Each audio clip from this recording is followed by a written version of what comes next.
अस्सलाम वालेकुम दोस्तों, की हाल चाल है। मैं थोड़ा मेज़बान मोहम्मद शाह। उम्मीद है कि सारे भरा खैरियत होंगे। तो अज मंडिया च आए हैं, तारक भाई मिले ने। तारक भाई की हाल चाल है? सौदा कर रहे हैं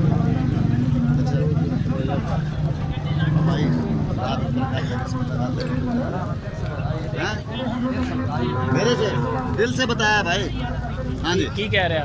ये बच्चे का घर है।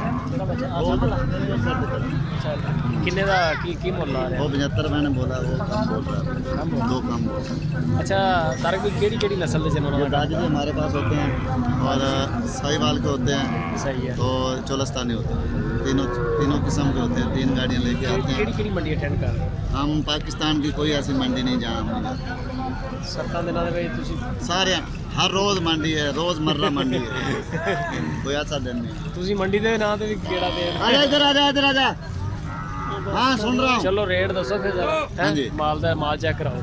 अच्छा, ये 80,000 का है, 80,000, ये 85 का है, ये 95 का है, 95, ये भी 80 का है, 80, ये 75 का है, 75, ये 70 का है, 70, ये भी 70 का है। 70। मोबाइल नंबर बोल दे बस। 0300 इन्ना ही काम से सामने आया। 0304 हाँ, 6840 हाँ, हाँ। 851 व्हाट्सअप है। दूसरा नंबर है 0300 29 28 162। अपनी लोकेशन केड़ी जगह ते रहने वाले? हाँ, जंजाली बंगला चाक 51 15। मंडी वैसे केड़ी अटेंड करते? लुडन, मल्लू मोड़, अपना हो गया अड्डा कबीर, हो गया साहिवाल, हो गया। यानी कि रोजाना मंडी च रोज मंडी, रोजमर्रा मंडी है। रोज मंडियां च होंदी। अच्छा, ए दाजली नस्ल? दाजली नस्ल मिलती है, साहिवाल मिलती है फार्म वास्ते, ठीक है, चोलस्तानी। अच्छा, ये जो बच्चे हैं बंदे कद नहीं? ये दुड़ाने के लिए रेस लगती है। हाँ, रेस के लिए है, रेस के लिए। मेलों में। मेलों में। बाकी ये मीट के लिए भी लोग पालते हैं? हाँ अल्हम्दुलिल्लाह, वो बड़े होते हैं। अच्छा, इनके वजन कितना कर जाते हैं ये तकरीबन 7 फुट कद कर जाते हैं। 7 फुट लंबाई, वजन खुद हिसाब लगा लें कितना हो जाता है।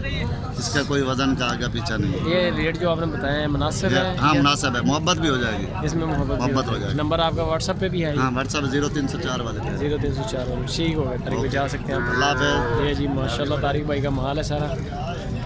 थोड़े मसरूफ़ हैं, डीलिंग भी कर रहे हैं साथ में। तो ये हैं सारे रेट आपने सुन लिए। ये जानवर चेक कर लें।